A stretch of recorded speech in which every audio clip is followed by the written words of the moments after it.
First prize is a brand new Cadillac. Second prize are a bunch of Gutting the Sacred Cow stickers like you see here. Third prize is you're fired. Hey gang, Kevin Goatee here. Boy, are we excited to tell you about the brand new episode we have right now. And that's James Gavse, our buddy who did Once Upon a Time in Hollywood last year, has come back to do Rocky 1, 2, 3. Before we get to it, guttingthesacredcow.com every day. People are putting the "that doesn't happen" in their daily lexicon. I love that. Thank you so much. We appreciate it. Guttingthesacredcow at gmail.com if you want to say hi or if you want to advertise. Without further ado, James Gavse returns to do Rocky 3. Gather round, here's what I know. It's just that this cow has got to go. I know some people kinda like it, yeah, it's trending right now. Yeah, that doesn't matter, 'cause we're gutting the sacred cow. 37 in a row. Hey, you, get back here. Hey, try not to suck any dick on the way to the parking lot. Kevin Israel, name that film. Now you're like disrespecting me. Now I get that I don't know your fucking the random quotes that are on the extra CD of fucking Wall Street or whatever, but this is offensive. I saw my brother this weekend. He goes, your co-host really doesn't know the most basic quotes. Yeah, that's because the two of you probably sat in a room for just all summer just memorizing random movies. I tell you what, audience, if you think, I'll put a poll out there, but I want you to sound off. If you think I'm too hard with my quotes, say so. If Kevin Israel is off his game with the quotes, say so. That's because Twitter ever takes anybody's side. They're just gonna love tearing me apart. Anyway, that just so nobody goes, but he never said who it was. It was Clerks. Yes. And they just announced that Clerks 3 got picked up by some studio. Yeah, his. Okay. No, like Warner Brothers or somebody just. Oh, he's not going back to Miramax? No, somebody else picked it up. Oh, good. It's gonna stink for another studio to have that bomb in their hands. Kevin Goatee, Kevin Israel, Gutting the Sacred Cow. What's going on? We are back. We're hoping that you've loved all of our past episodes, but I dare say The Departed is a great one. I dare say that Saw was a great one. And I dare say our buddy David, the producer, did a masterful job yet again with Pirates of the Caribbean. Do you concur, Kevin Israel? How are you? Oh, of course I concur. I thought so. Simpatico, yes again. And of course, it's going to be a little time of favorite guests. And that favorite guest we have today is from everyone's favorite game show, quiz show. What would happen if you pit two superheroes against each other, or two video game characters against each other? And the title is aptly named Who Would Win? And as creator, James Gavse joins us yes again. James, buddy, welcome back, James. Thank you, both of you. I am honored to be here, and you almost got my last name correct this time. Gavse. Yeah, Gavse. You were Gavse. That's okay. It's a very common name. Would not be something anyone would say ever. Actually, there's very few of us. We're like this mighty Sasquatch. No one knows. We're very rare in nature, is what I'm trying to say. I feel like in first grade, and we're in kindergarten, when the teacher first said your name, you were probably just like, good enough. That's fine. They, in kindergarten, because growing up in French Canada, they didn't call me James. They called me Jean-Mi, which was Quebecois for beat the shit out of this kid at recess. Did they really call you Jean-Mi? Jean-Mi. Oh my God. Jean-Mi, viens ici. I'm like, I'm gonna murder you while you're sleeping. That's gonna happen. And by murder you, do you mean throw O. Henry bars at you or something? I don't know. Maybe a Cadbury? Is that? I don't know a Canadian candy bar. I thought O. Henry was for some dumb reason. Yeah, it is. I think it is O. Henry Cadbury. Oh. Yeah. First of all, it would be O. Henri. Oh. And did they apologize immediately after throwing said candy bars at you and say sorry? Okay. Yeah, they would. They did. I got kicked out of Canada for not apologizing enough. Evidently, that's a thing. So, not going to start now. James is one of our four favorite Canadians, Wayne Gretzky being one, Terrence and Phillip being 2 and 3, and then James being number 4. Thanks. We've apologized for Celine Dion, by the way, many times. There's You can't apologize enough. I know. It's like Jello. There's always room for more. Sorry, go ahead. Still waiting for Brian Adams' apology to come on through. He is a national treasure. Oh, you know what? Actually, you know what? You owe us another one. Seth Rogen. You guys can shove him up your dick hole. He's been You don't like that laugh? That's like a liquid blanket. Yeah, he hasn't been funny since dial-up modem was still around. All right. James has chosen a film that I think is going to strike the heart of Kevin Israel. Maybe me too. And that is the ever popular sequel, not Rocky 2, not Rocky 4, not Rocky 5, because that would not count. Rocky 3. A 1982 release, a budget of $17 million, a budget of $124 million, but in 2021 dollars, turned that into a $47.8 million budget, a $349.1 million gross. That's some hot shit. I almost jumped out. IMDb, as we know, scale 1 through 10 with decimal points. James Gavse. There you go. Look at you. What's that little boot? I want you to give me what the IMDb score is for Rocky 3, 1 to 10 with decimal points. You want me to give that to you right now? I want you to give me a guess. I have the a guess. I'm going to have to go with a very generous 1.369. You're being a queef already. I don't like it just comes naturally. Kevin Israel. 7-4. 6-8. I was close. I'll take it. I was close. Rotten Tomatoes, 1 through 100 percentage score. Critics score. Kevin Israel, you're up. I'm going to stay in the 70s. I'm going to go 72. James. I'm going to give this one like a 93. 63 for the critics. Wow. Damn. James, how about the audience score? Oh, definitely. That's got to be low 90s. 92. 81. 74. What? Yeah. Wow.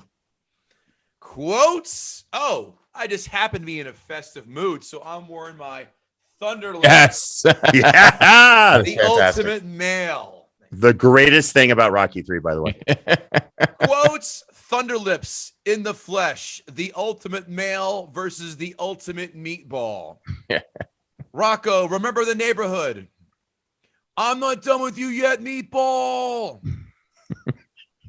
Kevin's really getting his hate for Italians out today. Oh my gosh. That's wait. Well, now we're gonna shift. Hey woman. Tell you what, since your old man got no heart, why don't you bring your pretty little self to my apartment tonight, and I'll show you what a real man is. What's your prediction for the fight? Pain. And how could I leave this one hanging? I'm sorry, Kevin. No, I don't hate Balboa, but I pity the fool. You know, that quote you made about Clever Lang's talking to Adrian at that press conference when unveiled the statue, the way you said that, I felt like you were saying that to me. And I got to tell you, the answer is yes. Goatee's very seductive. He is. I don't know what's happening. I'm very confused right now. It's that comedy hosting and voiceover. Finally, Kevin Israel, did I leave any meat on the bone for you? A little bit. You actually didn't pick any of the ones I had. Oh wow! Oh, that's a first. Nobody does this much for charity. Bob Hope would. That's true. That's a good one. And I'm surprised you didn't get this one because I love this and I forgot all about it. This guy will kill you to death. And then the last one, which I'm hesitant to even say, but it really showed the time this movie was made. Motherfucker! I know you're. He can't train to this jungle junk music. Yep. They said that, and I was just like, "Wow!" No, I'm gonna cut that and play that as a sound clip for. I know. I'm never gonna become now. My dreams, my senatorial bid are just done. I can't wait till we do Boys in the Hood on this podcast. I'll play that nonstop. James, any quotes jump out at you, sir? Anything that Mickey said. Yeah, I got one more, Rock. I got none more in me, Rock. Like anytime he said that I use that one a lot. I've been using that one a lot whenever my wife asks me to do something. I'm like, I got none left, but Nice. yeah. All right. Well, now it's time for 5 fun facts. This is the only fight in the entire Rocky series that does not go 15 rounds. It goes just 3. This one I was floored. Vince McMahon Sr. fired Hulk Hogan for appearing in this film as Thunderlips, and Vince Jr. rehired him. That does not surprise me. The McMahons were just Nazis about their property. Good God, King, that's Thunderlips music. Mr. T was a bodyguard for, any guesses? Do you guys know this one? You know what? I did. And that's because that's how Rocky met him. That's how Stallone met him. Yeah, wasn't it like some club in Chicago? I thought he was a bouncer at a club. He was well, I just have him as a bodyguard for Muhammad Ali, Leon Spinks, and Sugar Ray Leonard. Oh, wow. Stallone could not get the rights for, I'll let you guys try and guess. So he got Eye of the Tiger instead. What well-known, I would say, stadium anthem, famous song did he try and get, but could not get the rights for? It's Raining Men. Oh, We Will Rock You. Another one bites. the dust. Right. That's the one. That was my second choice right there. Stallone got his body fat down to 2.8% for this film. What was his diet? 10 egg whites, 1 piece of toast, and 1 piece of fruit. My sister was over while I was watching this, and she looks and she goes, "Did they digitally enhance his body?" I was like, "This was the 80s. They didn't do that at all for anything." No. Did you not see King Kong Bundy and Gorilla Monsoon? When it's so funny that he did that for this movie, because in Rocky 1 and Rocky 2, he had like a normal athletic looking kind of body. Even in Rocky 1, it was bordering on just an average body. And then this one, the first time they show him, it's like, wow, I guess steroids work. They just... Well, wait, if he had 2.8% for Rocky 3, did he have like negative body fat for Rocky 4? I mean, like what the hell happened? He just filmed Rambo because Rambo was 82 without even looking, right? So he had to be hot off that. And that's the deal. Okay. Now time for our favorite news segment, Ask a Gutter. I need to get a theme song. Let's see. Brandon Oglesby. James, you going to go after the fighting scenes in this movie the way you did in Once Upon a Time in Hollywood when you hated Bruce Lee's portrayal? No. He was nodding while he said that, by the way. For those who no watching. That's right. No, you know what? The fighting scenes are one of the few things I don't have a real issue with. As a fight connoisseur, of course, I could pick them apart and say, like, wait, that's not anywhere how someone react to getting hit. When Rocky comes back and everyone's like, oh my God, it's a new skilled Rocky. Yeah, what's his new skill? He threw a jab and a cross. Like, double jabs and jab. Wow, that's highly advanced boxing. He was moving his feet, James. He was moving his feet. Right, to that eloquent music you quoted earlier. Yeah, so it's I'm not going to take any of that. It's everything else about his character that I will absolutely destroy. Who from the Rocky franchise, and this is from Lord Snurts, who from the Rocky franchise would you like to fight? Who would win in a tag match? You and Almighty Ray versus Clubber Lang and Thunderlips? So who would you like to fight? First of all, well, yeah, one at a time. Who would you like to fight? Rocky franchise. Wow. You know what? I would be honored to fight the real crown jewel of the Rocky series, and that's Brigitte Apollo Nielsen? Creed. Oh, sorry. The secondary crown jewel, Apollo Creed. He was the one. I'm telling you, Apollo Creed, if he had the eye of the tiger the way Rocky did in Rocky 2, this would be a completely different film franchise. Mm-hmm. It would just be absolutely crazy. So Apollo Creed's number one. I'd love to fight them all. I'm not saying they're not awesome because they are. It'd be an honor in a tag team match. You're talking about Hulk Hogan in his prime. This is a large human being, 6'8", 300 and probably 20 pounds and fairly lean. Yeah, I want to fight him. That'd be awesome. I see. I would pay pay-per-view to see that. I used to, on a side note, when I was living in Georgia, there were a bunch of WCW guys in my MMA gym. So we would train all the time. So going against larger bodies, the strategy is let them run out of gas, right? Let them run out of energy. And then that's when you jump in. I'm not saying Hulk Hogan doesn't have a big gas tank, but I pray he doesn't have a big gas tank is what I'm saying. So that's exactly how James talks about how he raped Diamond Dallas Page in the WCW days. Just you saw the video. Very nice guy, by the way. I met him a couple of times. Very nice guy, and he looks like he could throw down. Oh, he was definitely one of those guys who was a legit fighter. Yeah, right. Yeah, and by the way, Rick Rude was a monster fighter. Rick Rude. Oh yeah, oh yeah. He right before he passed away, he was at my jiu-jitsu school in Atlanta, in Roswell, Georgia. And I saw him there and I went like, oh my God, I was like, oh my God, I couldn't even talk. And the head of the school was like, don't worry. Next week, I'll introduce you guys. I see you guys becoming training partners. You guys are going to get along great. And then unfortunately he passed away a couple of days later. Oh, Jesus. That's good. That's a little sidebar. That's a little Canadian charm there you have, I guess. Well, it's what I do. R.I.P. RRR. Yeah. A couple of the usuals. Who hurt you? That's the next the post. That would be from Bango, our buddy Bango out there. Want to know who hurt you? Why do you hate this film? It's because why, but we'll get it later. But go ahead, sorry. Again, it's when I clearly demonstrate with well laid out points what kind of monster Rocky was in this movie emotionally and what he did and how selfish he was when you really see what he did. You can't go for this guy. At the end of it, I was like hoping Clubber Lang would just wreck this guy. My. And that looks like that's all, if I can't find any more, of Ask a Gutter. So Kevin Israel, we now turn to James Gavse, who is from the Who Would Win show, where you could actually hear myself on there. 2 episodes of fine judging, if I do say so myself. And Kevin Some Israel, of our highest rated episodes, by the way. Oh, of course it is. Thank you. I appreciate that. And Kevin Israel appeared in an episode as well. So you can check us out on James' awesome podcast. Give him a listen. He's a good dude. It's a lot of fun. Kevin, thank you. Yeah, it is. Kevin, it is now time for James Gavse to gut the sacred cow. I can feel the excitement. All right.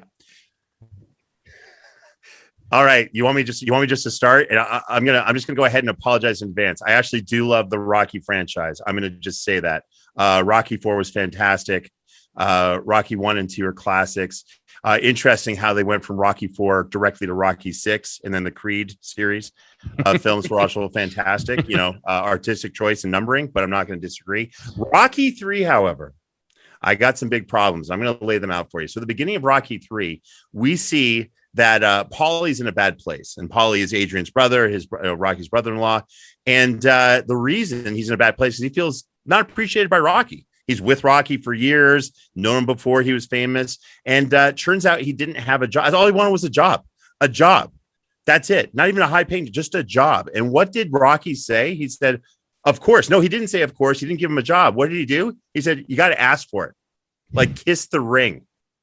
I'm like, wait a minute. Something's up here right away.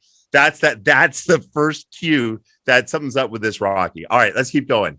Now with the fight with Thunderlips, I love that match. Again, that's my favorite part of the movie. After Rocky gets thrown out of the ring, he tells Paulie to pull out a knife because he just happened to have a knife for the boxing match, and cut off his gloves. And then he had taped up hands, right? He didn't take off the taped up hands. Thunderlips didn't have taped up hands. No, he kept the taped up hands. Cheating, mind you, went back into the ring, good tactics, and starts hitting him with taped up hands. Do you know what that can do to a human being? Like, that was hurtful, that was evil, that was sinister, and not a good person. Wait, so can taped up hands, because the only thing I ever fight with is my wife, and I always lose. Fair. So taped up hands can actually hurt more than bare knuckles? Yes. So here's the deal. Bare knuckle boxing, on a side note, is actually way safer than boxing. Way safer than MMA. I've heard that, yeah. And this is because I don't know if you guys remember, Ken Shamrock was slated to do a bare knuckle boxing match. So I was lucky enough to get a chance to talk about it. And he said, with taped up hands, your hands are so protected that you kind of transfer that concussive force or energy through the skull casing into the brain a lot better than if you had bare knuckles. And also knuckles can break much easier because there's nothing reinforcing it like tape. So your face looks like messed up and it's bleeding and everything. It's cut. But that's way safer of an alternative than your brain getting concussed over and over and over again with that crazy. I mean, if you ever tape up your hands really, really well, you can smash walls, hit cars, all that kind of stuff. It's crazy. Yeah. And that's what I'm doing after this. That's what Sylvester Stallone did to Thunderlips. Horrible, horrible move. That's what cheaters do, and cheaters never prosper. So moving on, at the unveiling of his statue. Okay. So they've already talked with Adrian and Mickey. His managers always said, okay, you're done. We all on the same page. Sylvester, Rocky said, yeah, I'll retire. He announces his retirement. Clubber Lang says that little quote that you made about, Adrian saying also that, Rocky's not a real man. This is Rocky. He comes from the streets. He's dealt with trash talkers. And all of a sudden he's like, hey, I'm going to ignore everything I've just talked to my family and loved ones about because it's for my safety, my health, regardless of my 180,000-year-old manager and my wife who's kind of like socially awkward and wants to have a life with me. No, screw all that. Let's fight this guy who I just met and had no idea who he was until this very moment, who's now my top priority in life of all time. What kind of monster does that? Right? Moving on. Okay. So I hope I'm painting this picture for you pretty well. Oh, yeah. Okay. So Mickey, they go back to his house and Mickey's like, you can't do this, Rock. I'm out of here. I'm packing my stuff. And what does Rocky do? Remember, I come from a very conservative Jewish household. I recognize guilt. Okay. I recognize guilt. You son of a bitch. Yeah. What did Rocky do to a Jewish guy, mind you? This is horrible. This is our kryptonite. He's like, okay, it's my last fight. Whatever, I sound kind of like whatever, but he says, hey, do one last fight with me. Let's go. Let's, one more. I'll make it worth a while. And then we'll have our life and we'll do all this kind of good stuff. And of course, Mickey reluctantly, agrees, knowing his health is on the line, but it's Rocky. It's kind of like it's for his son. He's going to do it. It's all really cool. So what does Rocky do with this heartfelt commitment from Mickey? Something that he's going to dedicate literally his last ounces of life to? Well, he rents out a freaking ballroom at a hotel, right? Has an amusement park thing going on, playing music, posing for pictures as he's training, and telling Mickey, no, we should enjoy it because you're going to die soon. So let's live it up and let's, have me get met. Anyway, horribly selfish act. Doesn't care about anyone else. It's all about him. Remember, he just said, I'm not going to retire anymore, even after saying I'm going to retire. Let me move on. James, are you suggesting that the Italian stallion is in fact Jewish? No, I'm saying the Italian stallion knows, he's much smarter than he looks. He knows how to use Jewish guilt really well. He's weaponized it to such a degree that it's ridiculous. I mean, I grew up in an Orthodox synagogue. Okay. I recognize weaponized Jewish guilt. It's crazy. It is absolutely crazy. And Sylvester Stallone, Rocky mastered it. Okay. Moving on. So they're at the fight, right? And everything's kind of going, whatever. And they go in the stairwell. By the way, who has both fighters come out of the stairwell at the same time? Maniacs. Ridiculous. Right. Maniacs. That's a horrible mismanagement of fighters. And anyway, whatever.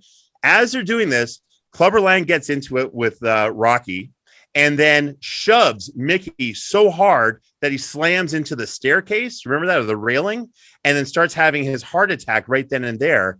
And then dies later. Okay. So I'll get to that in a second. So he's just like aggravated, assaulted Mickey. And what does Rocky want to do? Hey, I want to punch you first and then get into it. And then later on, he notices that Mickey's all in the fetal position, hunched over and everything. Wow. Thanks for that concern, Rocky, you monster. Anyway, they go back to the dressing room and Rocky's like, hey, Mick, I can't, I shouldn't go out there and fight if you're not well. By the way, any good fighter would say that, and I can't do that. And that fighter would be disqualified for, what's called manslaughter, right? Because he pretty much just killed Mickey. And instead, Mickey's like, no. And Rocky's like, okay, I'll go and fight. Thanks. Took no convincing, none. Rocky's like, hey, I should really be here. And Mickey's like, no, you should go fight. And Rocky's like, all right, you said it. Okay, bye. Hope you don't die until I get back. Of course he does. And then he gets just shellacked in the ring because he's scared, because he realizes his life choices just didn't work out that well for him. I could go on. Here's the last part of this. So, at the end of it, he goes to LA. He's training with Apollo Creed. Best call of the day, by the way. And there's that beach scene where they're trying to sprint, and he's just he gives up on the sprint. So Adrian comes over and says, hey, you know what? You got to do this fight for the right reasons. Okay, so he's got his kid at home. Maybe he could fight for his manager, his foster dad, for all intents and purposes, has just literally been murdered, and it was his kind of like partly his responsibility. And Adrian's like, "Don't fight for Mickey. Don't fight for anyone. Don't even fight for me, his wife. Do it for you, motherfucker." This is what got him into that mess in the first place. Doing all the, pardon my language, doing all this shit for himself, being a selfish monster throughout this whole process. And then Adrian's like, no, do it for you. He already was doing it for him. And then for some reason, he's like, well, since you said it, fuck it. I'm doing it for me. Time to have my training montage. Then he has his training montage, goes back, fights Clubber Lang, right? Does his thing, actually wins. Does he offer Clubber Lang an immediate rematch? The same way Clubber Lang, as noble of a soul as he is, offered Rocky a rematch, an immediate rematch. No, not at all. Nothing. He's just like, boom. And that must have caused a horrible tailspin for Clubber Lang, because we never see him again in the entire franchise. Add all of that together. And Rocky's a monster, horribly selfish person. And that's why this movie is horrible, because it celebrates being a selfish monster and death of your manager. Wow. Give me a number 1 to 10 there, potty mouth. I'll be sure to take my filthy language onto your podcast next time I come on. I just got very passionate about this shit. I'm That's sorry. Fine. Listen, the fight scenes, the fights and everything, that's a strong 9 out of 10 for me. All right. The actual character development and the horrible structure of the emotional turmoil that feeds why Rocky does whatever the fuck he's doing, I'm giving that a 2. Overall score of? So I'll say 4.5. Wow. These notes brought to you by Gutting the Sacred Cow, where every day you can find fantastic blog articles, Monday through Friday, including our favorite news section. And people love this, by the way. You were getting quoted from it here and there, Kevin. That's, of course, our That Doesn't Happen, where we pull out something that they try and pass off as commonplace in movies, but does not happen in real life. Guttingthesacredcow at gmail.com if you want to advertise with us. Notes. Paulie is such a piece of shit. At what point in real life would Rocky and Adrian cut bait? He is that liability friend you have when you go to the bar and this guy always gets in fights because, you get in a fight because of this fucking guy. That's when you ask that question. Then someone always answers, well, we've known him for 20 years. That title belt that Rocky has must be the belt from the first film when they had no budget, because I think they should have by now, being the budget was $17 million, upgraded from something that you can win at a crane game at an arcade down the shore. That's fair. Thank you. Mickey's hearing aid looks like he's a UN translator for Rocky's mumbling. He's not? Yeah, he's not. Paulie does not seem like the type to get drunk and go into an arcade, but Kevin Goatee and Kevin Israel sure as fuck are. You took you took it. Did I God really? damn it. It's so good. I miss being drunk at arcades. That was so much fun. Isn't it great? Oh, we're due. You and I are due. Yeah. You guys don't have Dave and Buster's? You can't do the same thing? Oh, Dave and Buster's is for the children. We play in the old school arcade games where it's like $10 to go in and play all for an hour or whatever. It's that's what we play. Yeah, I just miss real arcades, like the smell of a real arcade, the sound. There's a certain smell. Oh, yeah, there is. It's like a combination of urine and despair. And prepubescent sweat and lost dreams. Is Stallone obligated to have his brothers do? Did he have that in Stop or My Mom Will Shoot as well? Did I miss that? Every fucking film you have to hear this. As an 80s kid, it doesn't get better watching than Rocky fighting Hulk fucking Hogan and Mr. T. This is the fucking summit. Thunderlips.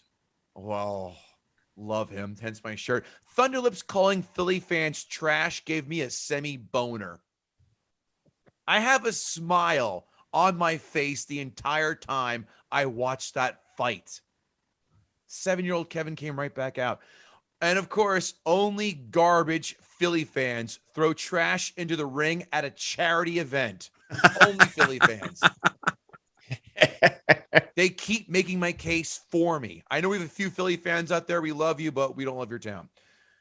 Clubber Lang is the best Rocky villain, hands down. He oozes hatred out of every pore for every second. He could have killed Rocky. Yes, you can argue Drago is the same thing, but the hatred he had for everything and everybody around him was fucking brilliant. Rocky crying during Mickey's death sounded like a manatee eaten by a shark. Or a fat girl having an orgasm. I couldn't figure out which one.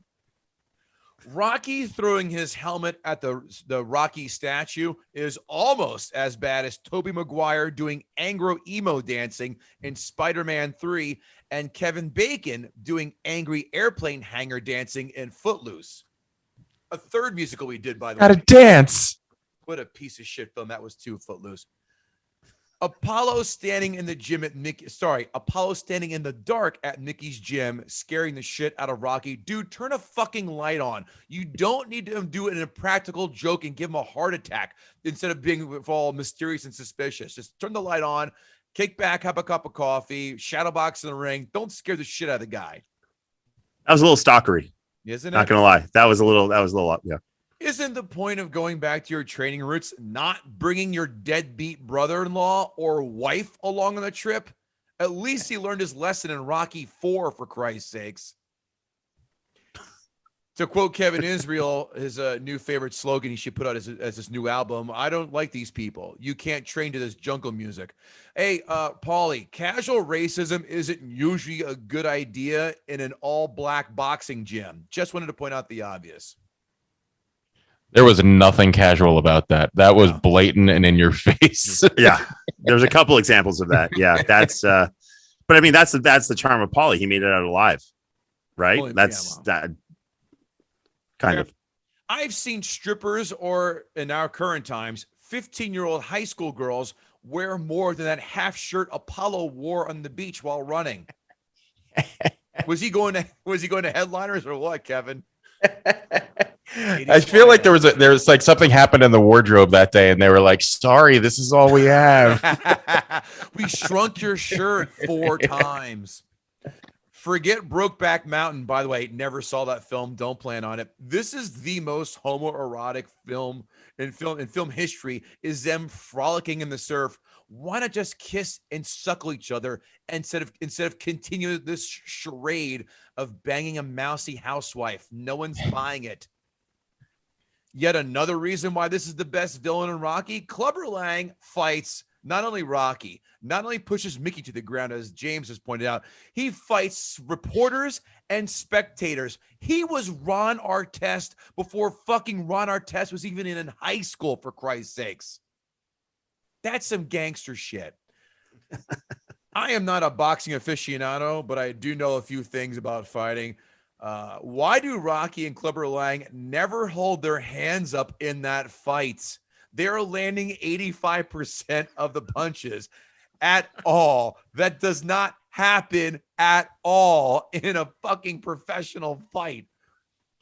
This final fight was way too short for my liking. Clubber Lang is a fucking killer. I would never suspect he'd be done after 1 knockdown. This should have went the goddamn distance like the first 2. That being said, this film is a motherfucking classic, James, and I take much umbrage with you assailing the quintessential 80s movie with Hulk Hogan and Mr. T in it, fighting everyone's favorite little plucky boxer. I fucking love the shit out of this film. This is the best Rocky. This is the best Rocky. I'll say that right now. It goes 3, 2, 1, 4, then Balboa, I take that back. Yeah, then Balboa, then Creed 2, and then You shall Rocky not be 5, named. and then Rocky 5. This is the best Rocky by fucking far. And I give this film. Oh, by the way, it does pass the remote test, if you could not tell that. My wife and I, verbatim, from the minute he walks in that ring to fight Thunderlips to the next 35 minutes, verbatim with the quotes. This film is a 7 out of 10. There are obvious cheesiness factors to it. Again, they needed to have a longer fight, and Adrian continues to be useless in these films. They need to give her a better role. I don't know when her best role was in this film, but it needs to be better. She was great in Rocky 6. I was going to say Balboa, where she's dead, but okay. That's right. Which is 6, actually. Jesus. Yeah, that's right, isn't it? Whoops, that's my fault. 7 out of 10. Kevin Israel, light them up. So I haven't seen this movie possibly since the 80s. That's bullshit. I swear to God. No, it's on cable nonstop. I can't remember the last time I watched this movie. I completely forgot that there was 2 fights in this movie. Although, I mean, I know that leaving Thunderlips aside.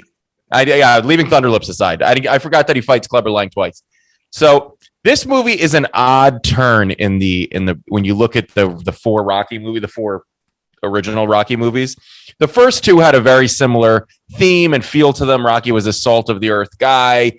He was fighting to prove something. There was this whole the machismo behind. There was this whole thing behind Rocky that you could kind of understand and get behind. He was the underdog.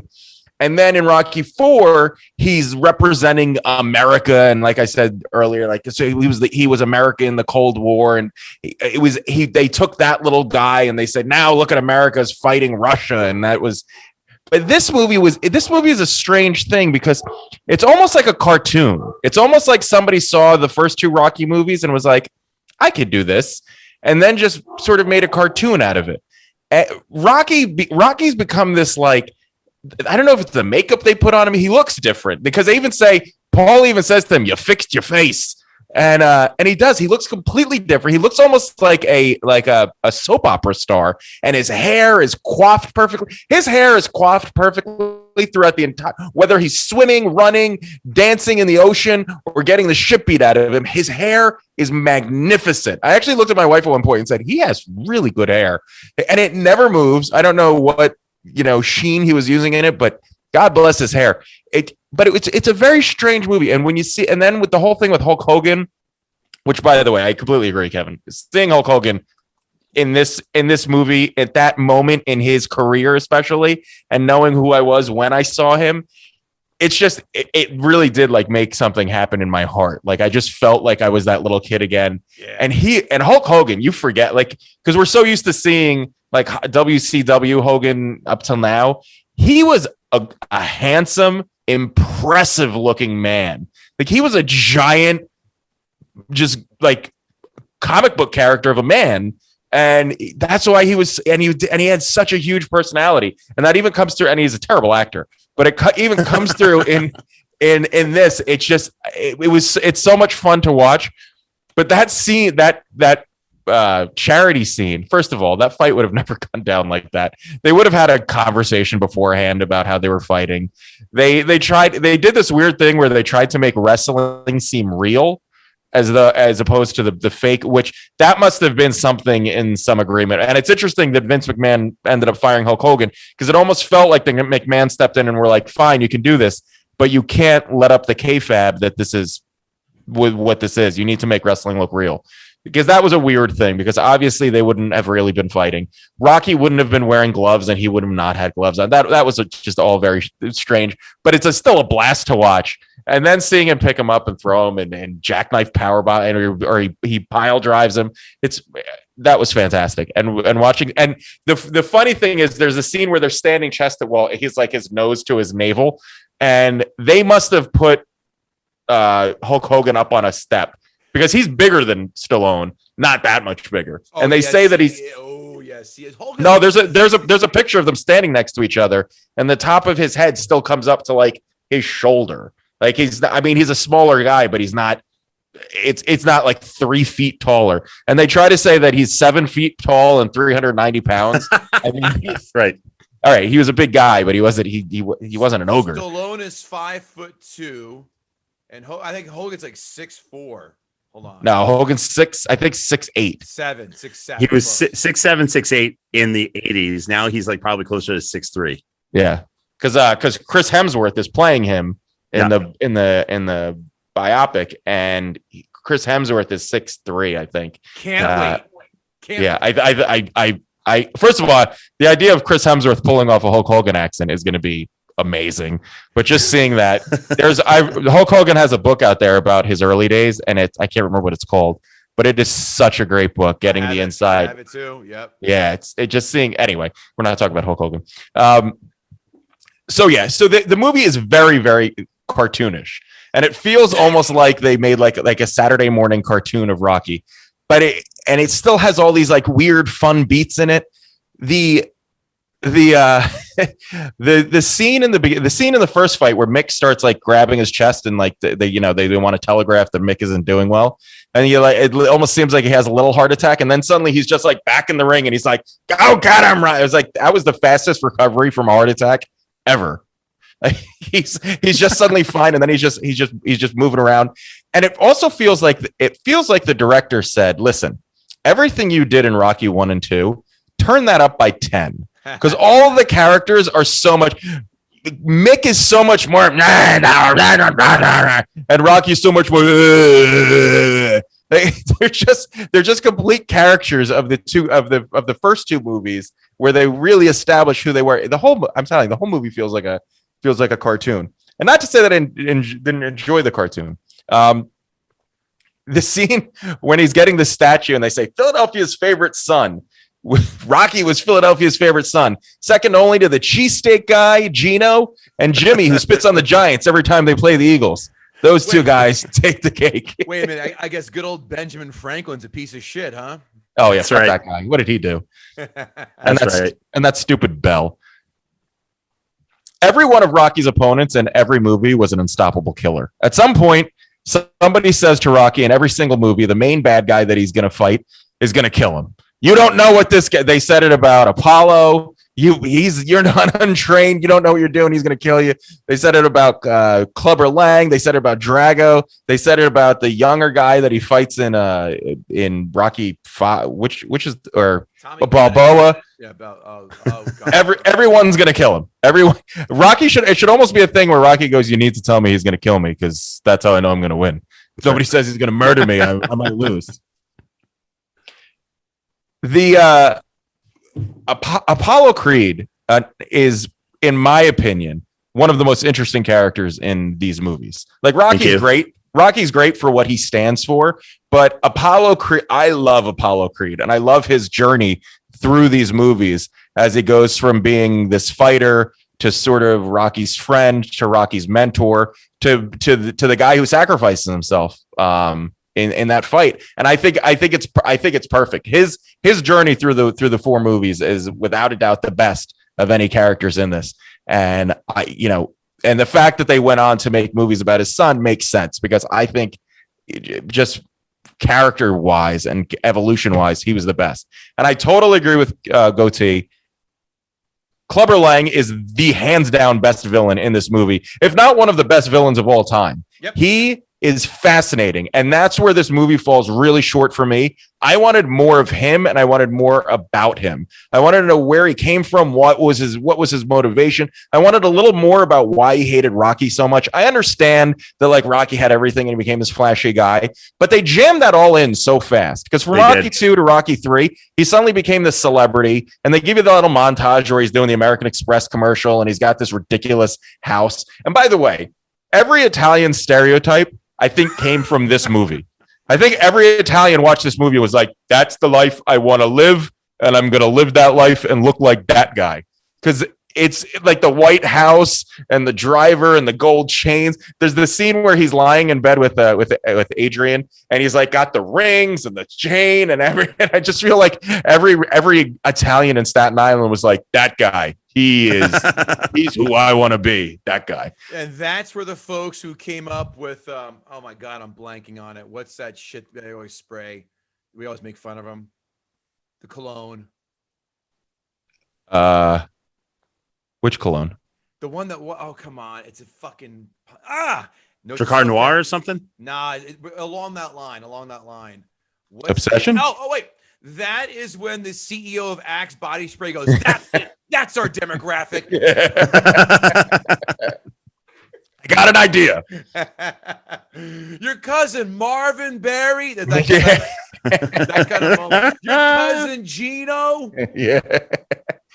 So if you watch this movie and you've seen the other two movies, the beats of this movie are all very obvious. Like, obviously he was going to lose that first fight. If anybody was watching that movie going, he might win this one, you've never been out of the box that you live in, because he was obviously going to lose that fight.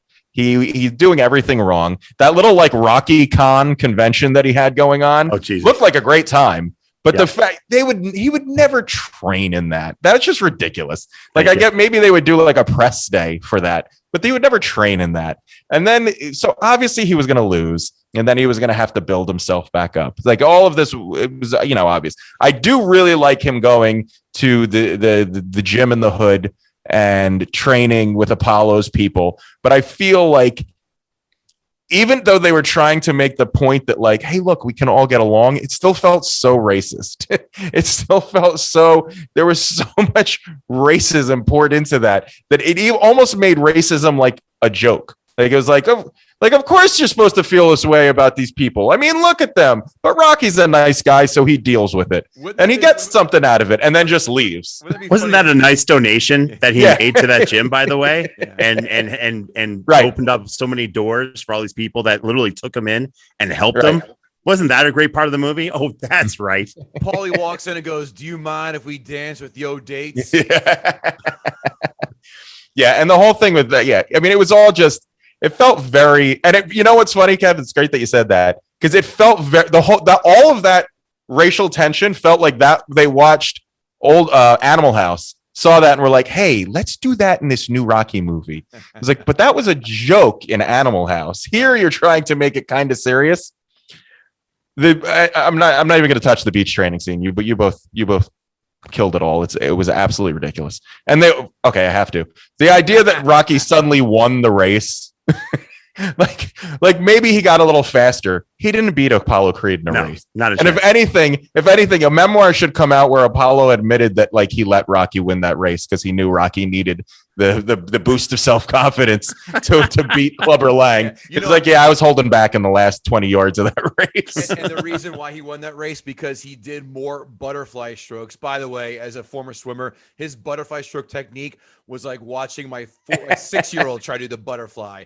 Hint, she can't. But again, he's a boxer. He's not gonna be able to do that. But watching it with Stallone, choose freestyle.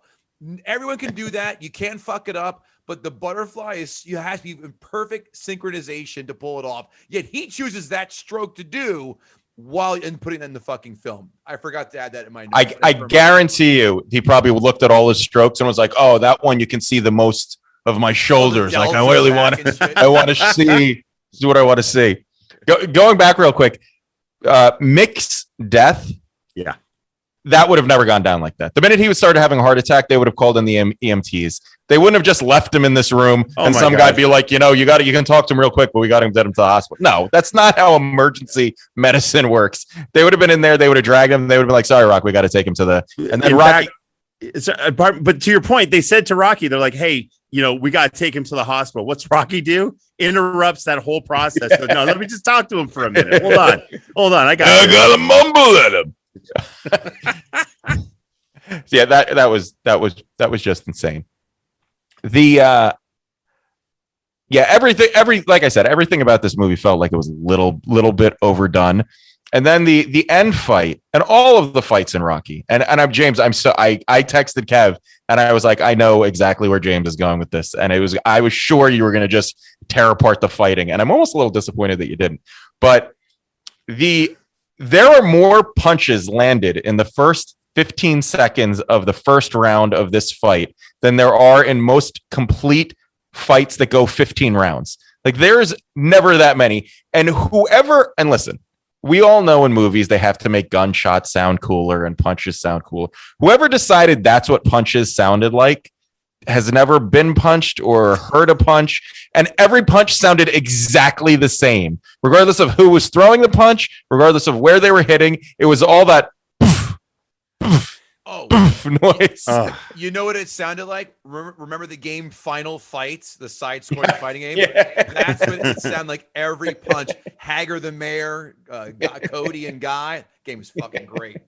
Listen, here's the deal. In the last fight where Rocky has finally discovered the mystery of boxing called the jab, and he's actually throwing it over and over. And you're watching Mr. T. He's trying to time his head moving back with the jab. They didn't edit this out. If you watch closely a couple of times, his head just goes back without actually being hit. Right? He's just like, oh shit, sorry. Yeah. Like I can't tear these fights apart because it's like me fighting a 95-year-old man. You know what I mean? I'm an asshole if I do, and if I lose, you know anyway. So right. Yeah, the fight's horrible. When the Thunderlips match is the most realistic of when the boxing matches lose to the pro wrestling versus boxing match in terms of realism, you got an issue. Right. And then Kev was a good call that this fight should have gone longer. I feel like Clubber Lang got robbed for everything they built him up to be, and this great athlete and this whole thing. Right. He just kind of gets robbed at the end, and the end feels very anticlimactic. It feels kind of rushed at the end. The fight happens, he wins, and then there's this weird rubber match in a gym somewhere where Apollo and Rocky are wearing cod pieces for some reason. I don't know why they needed to wear those, because suddenly they were going to start punching each other in the dick. It's like we're trained, but you know what? In this situation, you might end up clipping my nuts. So I'm going to put this ridiculous thing on. And they both come out of their locker room and they're already glistening. My wife looked at me and she was like, "Why are they already shining?" I was like, "Look at them. If I looked, I'd be shining all the time too. They're magnificent." But that was I thought that was a strange thing. And how do you even do that fight? Like, how did that fight happen? And who calls the rounds? And who and what is it? That one I got with that one 10-9. That's me. So look, in the end, like I said, I had to see this movie in many, many, many years. It really feels like a cartoon. We did Rocky recently. It feels very different than the other two movies, but I still did enjoy watching it. I enjoyed it. And James, I completely get your point. Rocky comes off as a complete asshole. He looks ridiculous in this movie. The whole thing they did to him, but he sort of, I get what they were doing, and it was fun to watch. It doesn't fit in with any of the other movies. It doesn't fit within the Rocky ethos of who he was and who he became. But it was fun to watch. And as an 80s kid, seeing, like Kev said, seeing Mr. T and Hulk Hogan in a movie together with Sylvester Stallone, like it's like that's like the 80s, just like orgasms all over a movie. It's like, what more can we throw in here? Oh, and by the way, Eye of the Tiger. Come on, the movie started with Eye of the Tiger, and I was like, we got to put this on pause, and I got to go do some bench press because I hear this movie and I just immediately have to go max out. So look. I very respectfully disagree with Kevin. It is not as good as a Rocky 1 or 2. It's a very different kind of movie. I feel like it's a much more almost action movie where the first two movies actually had like a story and evolution and a point to them. This was more just, let's watch Rocky kick some ass and have some training montages and Mr. T.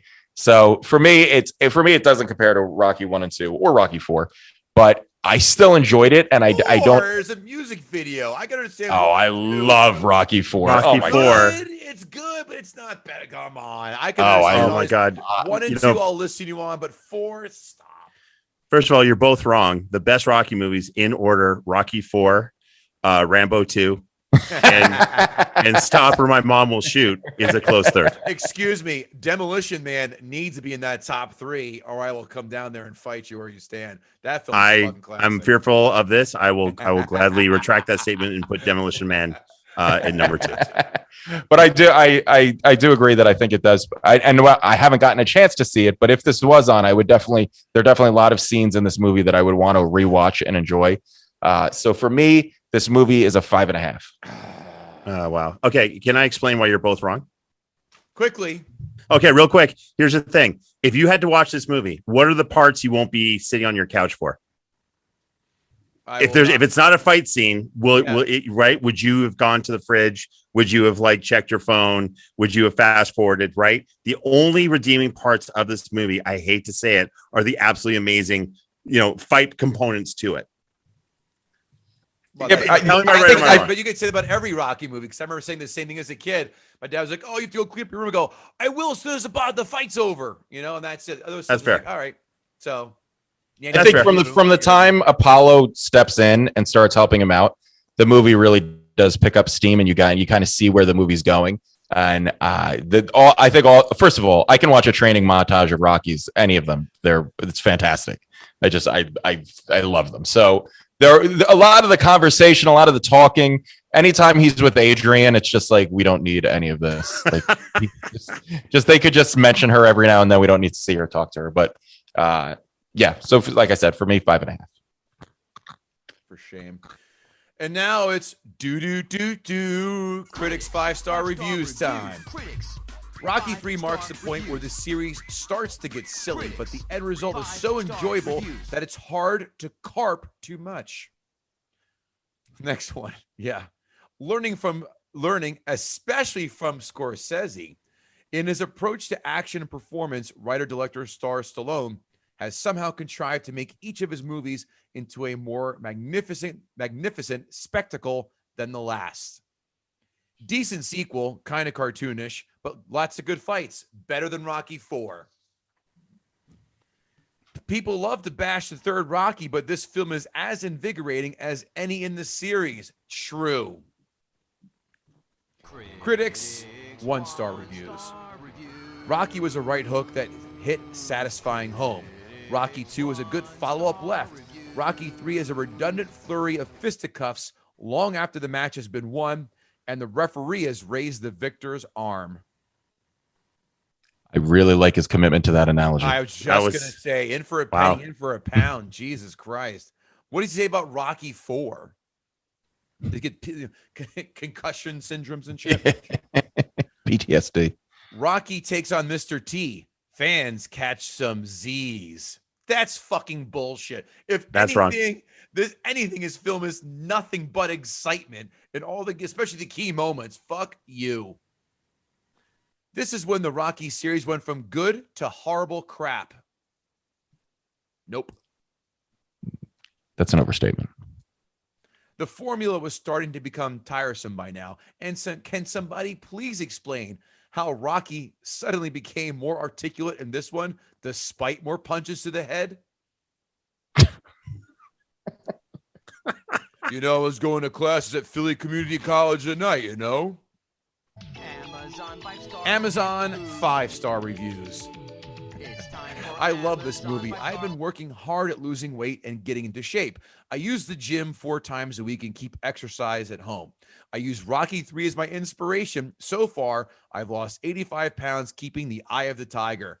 Why? Did this guy train like Paulie and eat and drink his face off? Who uses movies as inspiration, you fucking uninspiring dildo? Do you use Marky Mark from Boogie Nights before you have sex? I can get hard. I can fuck. First line of the next review. James is laughing. Thank you. Parentheses. Right. The following review was written by Karen's husband, Ted. Just so you know. Hate that guy. Ted's a queef. Mr. T is ready to open up a can of whoop ass, but underestimates Balboa's determination and persistence in the final fight. I still stand up and cheer as Rocky takes the abuse, but keeps fighting like a pit bull against Mr. T and realizes that Mr. T ain't so bad. You ain't so bad. A truly remarkable victory for Rocky. The first complete victory since parts 1 and 2 were considered a tie. Remember? No, they were not a tie.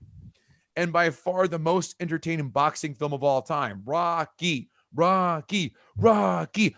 This asshole is someone who claps at the end of the movies in the theaters, right? We know that, right? Without a question. Next one. It's a movie. I mean, I kind of agree with that one. Yeah, that's no one's going to fight that one. You can't argue with that. No, that's perceptive. This is one of my classic guy movies that I have to watch once a year. Great with cigars, dinner, drinks, and the fellas on a Friday night. The Fellas, maybe they paused in that scene where they frolic in the surf again. I see where this is going. And we're all in our cut-off shirts and short shorts. The crop Tube tops. socks. Amazon. Oh, sorry, go ahead. No, I was going to say, can I be Thunderlips? That's what I've already called you when you're not on. With that butthole of yours, James, there's nothing else to call you but Thunderlips. Amazon 1-star reviews. It was a scary movie from start to finish. Best one ever. I don't think this person understands what a 1-star review is. I'd say the reading comprehension is a 1-star. How about you, fellas? Just a bad movie, really. The action in the ring is laughable. The plot antagonists are better than the execution of it. At least Stallone seems to have thought of better his 80s ego trip movies when doing his remakes and has taken a more realistic approach to presenting heroes these days. But that does not keep this movie from being painful to watch. It's true. The Expendables, right? So much more realistic as a cinematic masterpiece. Didn't you watch the last Rambo where it was Rambo doing Home Alone? I have colleagues who might read I have colleagues who might read this. So even if I did enjoy this film, I could not admit to it on this quasi-public site. Amazon's quasi-public. Signed, Edward Snowden. Let some monster pound the living hell out of you until he gets tired. Then when he's tired from beating up on you, you knock him out. I tried it once. It didn't work. I thought I could beat up a guy by this is good. I thought I could beat up a guy by continuously banging my face against his fist. I figured when his hand got tired, I could wear out his foot and leg, slamming my stomach against it. Never made it. That would make me fucking chuckle a lot. It's like that Eddie Murphy bit about when Italians see Rocky. Hey, Rocco! I want a box of juju. Yeah, a box of punch of popcorn. Jujubes. Yeah. What'd you say? Yeah. Excuse me, little man. You just must have seen Rocky. Kevin Israel, did James Gavse gut the sacred cow? I'm torn about this one. I agreed with so much that he said. You know I'm right. You know you made it. You made a great point. But it's fucking Rocky. I can't say you did. Jesus. I can't. And and I agreed. I agree with so much of it, but I think this movie still stands. It's just such a but the cast and everything is just such a powerhouse movie. It's just such the movie just overwhelms you with 80ness. It does. But look, Rocky 4. You're even when they're not fighting, when there's not a montage, you're in it. You're hooked. The dialogue is there. Everything. You're not hooked in this. This is bullshit. James, how old are you? Something. So you're Gen X. Yes. Okay. So I think here's the thing. If you were a millennial or after, and you came in and you made these points, I think I'd be like, all right, he can't get it. He doesn't get the import of this movie and the significant and the character. Like he doesn't. But because you live in the same time that KG and I lived, you got it. I mean, you can't ignore just the craziness of this cast and the characters they set up. You're so right. Listen, I do a lot of writing, right? And I really pay a lot of attention to the structure, and this has to happen by this page and this movie is like, it's not breaking the rules. It's trying to pigeonhole shit into a wall to kind of fit the fucking format. Even if you were a millennial, you still know Mr. T is a bad motherfucker and can legit put him in a fucking wheelchair, sipping SpaghettiOs through a straw. And although his speech would not change, Joe, because he told this, Mr. T can fucking cripple him. So it doesn't matter how old you are. You know that this is truly a bad person. He comes from a place where he had nothing and he fought and clawed to just run up the ranks of boxing, and he did. And he can that's why this is still a fucking great villain. You know what? My theory about Clubber Lang, by the way, real quick, is that the reason he disappeared from Rocky is because he became a Bond villain. Think about it. He had everything to become the perfect James Bond villain, right? That's my theory. Do you expect me to talk, Clubber Lang? No, Mr. Bond, I expect you to die. Okay. I mean, this just writes itself. Doesn't it? James Gavse, shout it out again. What are you up to? Where can we find you?